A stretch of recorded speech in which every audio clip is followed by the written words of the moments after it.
Hi, it's Brian. Welcome to the Awards Contender. I'm very excited to welcome Ryan Casselman back to the YouTube channel today to talk about something that's very exciting, everyone. We are going to the Toronto Film Festival. It's my first time. Ryan's been there before. And in this video, we're going to talk about all the movies we are very excited to see. How are we doing, Ryan? Doing great, man. How are you?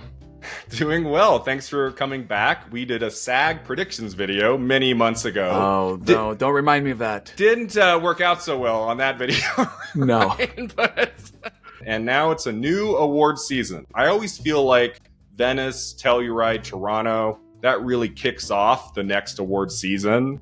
And I went to Telluride last year. That was a thrill. This year, I elected to go to Toronto for the first time because I've never been. And boy, what's a list of movies, Ryan.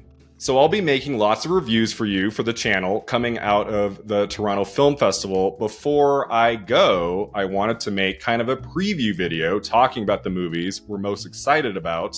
We'll go back and forth. I'll start with my number one, then Ryan will go to his number one, and we'll kind of work our way through what are the titles we are most enthusiastic to see. So let me begin with Night Bitch. This is my number one most anticipated film at TIFF.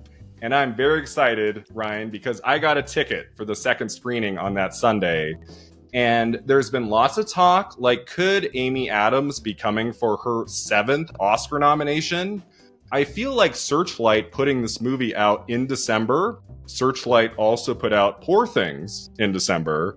Even though the movie has a strange title, it's got a weird premise, I just believe in Amy Adams. I think she's going to pull it off. I am so excited to see what she has in store for us in Night Bitch. What do you think about this movie?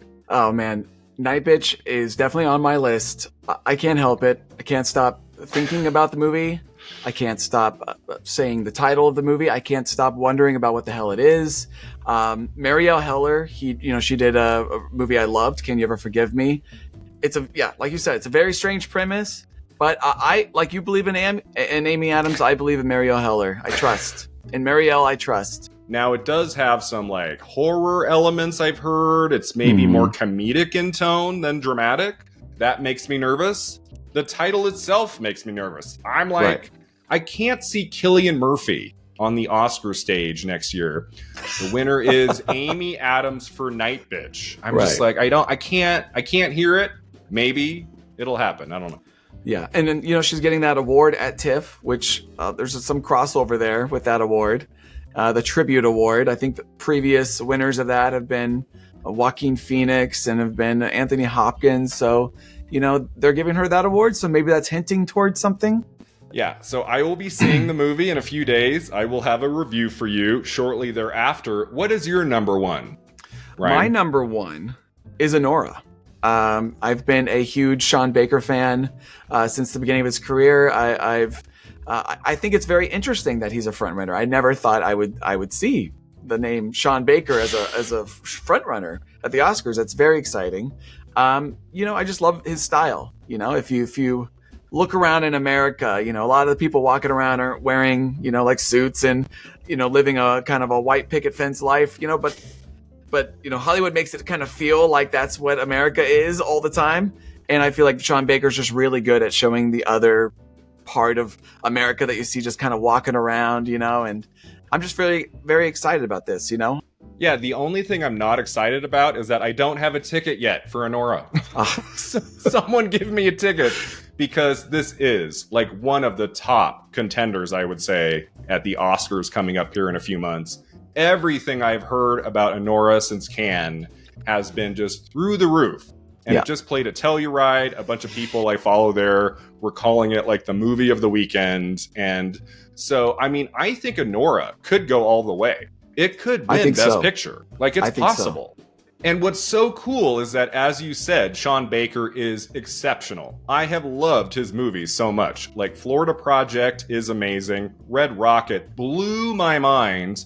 And he still has not received an Oscar nomination. It's definitely happening for Anora. I am so happy. I am so thrilled he is having his moments, and I can't wait to see this movie. So next for me is Queer from Luca Guadagnino. Like, speaking of someone who's having a moment, Luca Guadagnino had Challengers earlier this year. As of right now, that is still my favorite film of the year. That's probably going to change once I get to Toronto because I'm going to see so many amazing movies. But yeah, he has this new movie, Queer, starring Daniel Craig, based on a best-selling, very famous book. And, you know, gay characters. I mean, this movie has my name written all over it. And the fact that Challengers was so brilliant. I loved it so much that he has another title this year. Daniel Craig, I'm already hearing, is getting some buzz for Best Actor at the Oscars. He has never been nominated before. So that would be a really cool thing for Daniel Craig. Well, Brian, it is next on my list. That is the next one on my list. I'm dying to see Queer.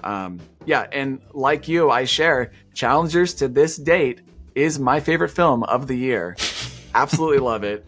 That was the film that I actually went, okay, Guadagnino, Luca Guadagnino, that I see his name, I'm going in. I don't need any more information. I don't care what it's about. I'm going to see it no matter what. He always makes his locations in his films like a character within himself. Like, I can't separate Call Me By Your Name with Italy.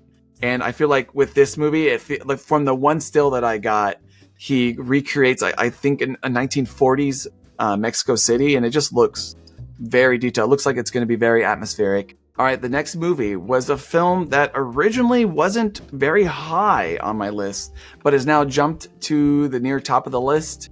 It's The Brutalist. Yes. Yes, this is the director of Vox Lux. It's I believe it's about a man who survives the Holocaust, travels to the U.S. To seek kind of the American dream. Oh, by the way, I should mention, this movie is 215 minutes long. Yes, it's very long. With an intermission. If I started watching The Brutalist and you started to leave New York City to drive to Boston, you would arrive at Boston before I finished the movie. That's and you can have lunch. But yeah, it looks very, very ambitious. I heard it's shot on 70 millimeter. I'm hearing I'm hearing the M word being thrown around. Masterpiece. I'm hearing that. I'm hearing the C word. Well, not that word, but the classic. Oh, classic, okay. And yeah, I'm hearing comparisons to There Will Be Blood. I'm hearing comparisons to Once Upon a Time in America. I'm hearing that Adrian Brody and Guy Pearce are fantastic. But yeah, it just sounds very ambitious. I think it's a movie that was probably made for the theatrical experience, so I'm excited to be seeing it there. Yeah, this is a film I want to say I only heard about for the first time 2 to 3 weeks ago. It wasn't really on my radar until I saw that runtime, and I was like, huh. And then I saw it had Adrian Brody and Guy Pearce, and Felicity Jones is in it too. Yeah. So I was like, oh, this could be something. Let me look around the interwebs, like anything I can find out about this movie. And the very early word I saw online was that it is a masterpiece. Get ready. This is kind of feeling like even more powerful than Zone of Interest was last year. It feels like there's just so many like 5-star reviews surrounding this movie thus far. So yeah, I'm very excited. So yeah, The Brutalist is in my top 5 for sure. I really hope I can see it. My next title, Ryan, is Conclave, starring Ralph Fiennes. This is a movie I've been hearing about, I want to say since March, April. Like there have been Oscar rumblings about this movie for a while, mainly because it's Edward Berger's follow-up to All Quiet on the Western Front, which played a huge role in BAFTA and Oscars. And even though it said thriller on IMDb, I was like, I think this might be more of like a drama thriller, and it could be an Oscar movie. And Ralph Fiennes is so overdue. He had 2 nominations in the 90s. He's never won. It's been a long time. And this film played a Telluride. I've heard some mixed things. I haven't heard like everybody calling it a masterpiece or anything. But I am hearing that Ralph Fiennes is definitely going to be in the Best Actor race, and that it's a very good movie. I have my ticket for Conclave. I am excited. Well, Brian, the next movie that was on my list was Conclave. Oh, perfect. Yeah. So yeah, a movie about a cardinal under, kind of covering up secrets and misdeeds within the church. I can't think of a single person I would want playing that role other than, Ray Fiennes. The cast is like perfect. It's filled with actors who have never won an Oscar. Actually, you got John Lithgow and Stanley Tucci. But yeah, I love a good political thriller. This kind of looks like Spotlight, kind of meets Da Vinci Code, but hopefully more Spotlight. But yeah, I just think Edward Berger's, he really displayed his craftsmanship on All Quiet on the Western Front. And honestly, Conclave just looks very scandalous. Looks very scandalous, looks very atmospheric, looks really well told, looks really well written, really well shot. So yeah, I'm really much looking forward to this one. All right, the next movie on my list is a movie I would say is a big question mark right now. I don't think a lot of people have a lot of belief in this movie, but I'm going with Hard Truths. This is from Mike Leigh. It's a modern Mike Leigh film. I think the first time he's done it since Another Year, I think in 2010 maybe it was. I think the premise sounds really interesting. It's reuniting Mike Leigh with Marianne Jean-Baptiste. No one has seen it. It's going to be premiering at TIFF, but this is one I'm rooting for. I really want this to be good. Yeah, I feel like Hard Truths is kind of like it's under the radar right now. It's not the movie everybody's talking about. I did hear that rumor that it was supposed to go to Cannes, but they rejected it, and that it's only going to TIFF means it's not very good. I hope that's not the case, because Marianne Jean-Baptiste is an amazing actress. Mike Leigh is fantastic. I would love for both of them to get back in at the Oscars all of these decades since Secrets and Lies from '96. I have a ticket for Friday night. This will probably be one of my first video reviews out of TIFF, so I will know very shortly what this movie's all about.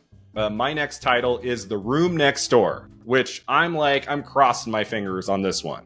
It's got two of my favorite actresses in the world, Julianne Moore and Tilda Swinton, and it's Pedro Almodovar's first English language feature film, I believe. And as of this recording, it just started getting screened at Venice, and I'm hearing not incredible things about it, but I'm hearing it's very good. It's got two wonderful performances. That's all I really need out of The Room Next Door. I think as long as this movie's good, it can probably get into Best Actress and Best Supporting Actress. We shall see. Yes, it's his first English language film, but from the trailer I've seen, it does look like a true Almodovar film. It has his signature look. He's playing with pops of color. He's got the compositions. And like you said, Julianne Moore and Tilda Swinton, I feel like if I had to come up with two American actresses that would fit an Almodovar film, they would be on the list. They would be on there with, Natalie Portman and maybe Meryl Streep or someone, or Kate Blanchett, but they're up there with like the top 10 list of actresses that would fit an Almodovar film. So yeah, and when you look back at his filmography, I mean, it's just so incredible. He has so many good movies, so consistent. The next movie on my list is a movie that made a big splash at Cannes. It's going to be one of the most buzzed about films at TIFF. It's The Substance. Yes, sir. It's a body horror film. I heard it's absolutely bananas. I try to avoid watching the trailer, so I don't really know what to expect, but the TIFF program describes it as a mix between The Picture of Dorian Gray, Jerry Lewis's Nutty Professor, and Showgirls. So I was like, whoa, whoa, I'm going to watch that. It stars Demi Moore, of course, and she's playing an aging movie star whose beauty is fading. So it's just a film that I know, and from what I understand, it's a film that you could try to prepare yourself for, but you're not going to be able to, because I heard it's just insane. Yeah, this is one of my most anticipated too, because someone compared it to The Fly and Death Becomes Her. And I was like, oh my God, I am all in. I have also adored Demi Moore since I was a kid. Like, she was a huge movie star in the 90s, I would say. So I really grew up with Demi Moore in films, and she's been in things here and there for the last 25 years, but not much. She definitely hasn't had like a really juicy signature role in a long time. So comparing it to The Fly and Death Becomes Her really perks my interest. And then the Demi Moore performance. I am very excited to see what she does in this movie. Next for me is Emilia Perez. This premiered at Cannes, and it has been getting such rave reviews for months. It just played at Telluride. A lot of people I follow there are saying wonderful things about Emilia Perez. I still don't know too much about it because I'm trying to avoid spoilers, but I believe it's not in the English language. I believe it's a musical. I think it has some genre elements in it, but the entire cast is getting lots of buzz, including Carla Sofia Gascon, who is apparently going to be nominated for Best Actress. That's what everybody is saying. So this is a must-see movie at TIFF for me. I got my ticket. I am very intrigued to see what Emilia Perez is all about. What do you think about that movie? This is a movie I also snagged a ticket for, and it's on my list. I'm very much excited for seeing it. People went crazy for it at Cannes. The genre sounds like a very unique blend. It's like it's a pop opera musical mixed with a Narcos thriller mixed with a drama. It sounds very interesting. It really kind of looks like Sicario meets Chicago, and I'm looking forward to that. All right, the next movie on my list, I had to do it. I had to put it on there. It's Megalopolis. Oh no! I had to do it. This is probably one of those. This is probably one of those rare occasions where the negative reviews just won't stop me from seeing this movie. I couldn't actually get a ticket for this film, so I might not be able to even see that. I'm devastated about it. The making of Megalopolis has kind of been taking a life of its own. Passion project, Francis Ford Coppola. He's had in his brain since Apocalypse Now. He self-financed the movie, over $100 million budget, and those who have seen it are struggling to even tell you what it's about. I want it. I had high hopes for this movie earlier this year. I just thought Francis Ford Coppola, this is probably his last movie, and it's an epic, and it's got this huge cast. I felt like if it's just good, even if it's not great, it could be an awards player. But those reviews out of Cannes were so bad. I was like, yeah, I don't think anything is going to happen for this movie. Now, of course, I want to see it, even if it's a disaster. But I'm about 99% sure I'm going to be struggling watching this movie. I think it's going to be a really difficult sit. So my next title is The Piano Lesson, which I had higher up on my list, Ryan. It premiered at Telluride. It got good, not great reviews. Apparently, it's a mix of drama and horror elements, some ghost story, paranormal stuff, and that not all of it works seamlessly. Mm-hmm. I am most excited for Danielle Deadwyler, who I'm hearing amazing things. She's supposed to be fantastic in this. And I'm still, really pissed off that she didn't get an Oscar nomination for Till last year. That was one of my probably 3 favorite performances in the movies in 2022. And I was like, how can you not nominate this performance? It's just so stupid. And I'm hearing great things about her, not so much about Samuel L. Jackson, who I, a few weeks ago, was thinking this could be his play to win an Oscar in Best Supporting Actor. I've read 4 or 5 reviews that say he's mostly in the background in this. He doesn't have a lot of big moments, whereas Danielle Deadwyler apparently has a lot of big moments. So I'm excited for that. Yeah, the trailer kind of blew my expectations. I didn't have expectations for this to look as good as it did. It looks very filmic. It doesn't really seem to have that stage quality from the trailer. But yeah, based on what I heard Danielle Deadwyler is the standout of the movie. So that's very exciting, especially because I agree with you. She was very much snubbed. I couldn't believe she was snubbed either. Well, that pretty much sums up most of my list. If I had to throw one out there, another one, I would say Saturday Night. I am a fan of Jason Reitman's earlier work. The initial response from this movie was whoa, people were saying it's his best work. And then it's kind of tempered down a little bit. This is about the first airing of an SNL broadcast and all the chaos that happens before it. I heard it's being compared a little bit to kind of a Birdman-ish in the way that there's these long tracking shots where it's going to capture all this chaos. I heard it's very funny and very intense, kind of stressful because the time is ticking until they go live and they apparently have no idea what's going on. Yeah, no, this is on my list as well. I have been waiting for the next great Jason Reitman movie. It's been a while. Because as you said, his early work is fantastic. Thank You for Smoking and Juno and Up in the Air and Young Adults. That was a run. And I like the idea of telling the story of the first broadcast of SNL done in that Birdman-like way, where we're just kind of like going around the studio and spending time talking to all of these people, cast and crew. I think that's the right way to tell this story. And I heard it's only 90 minutes long. That's nice. Most movies at TIFF are super long. But you can watch Saturday Night 6 times in the amount of time you watch The Brutalist. So to end here, Ryan, let's mention our top 5 must-see movies at TIFF. We both have the same 5 titles in our list. So we both have Conclave, The Brutalist, Anora, Queer, and Night Bitch. These are our 5. Night Bitch, right? Like, I am going to say that title as much as I can. I'm going to be so annoying these next few months. I'm going to be passing people in lines like, excuse me, Night Bitch. Yeah. Of those 5 movies, the one I could see underwhelming is Night Bitch. I really hope it doesn't. I really hope it just blows the roof off and is an amazing film. Amy Adams, come on. Please, Amy Adams. Come on, baby. All right, Ryan, that takes us to the end here. If you can tell our viewers where they can find you online, now would be the time. Oh, okay. Yeah, my name is Ryan. I have a YouTube, which is my name, Ryan Casselman. I do a lot of fun, dorky Oscar experiments to try to predict Best Picture in other categories. It's very fun stuff. And if you're a person who loves the Oscars, I think you'll like it. And if you don't watch the Oscars, I think you'll be very confused by it.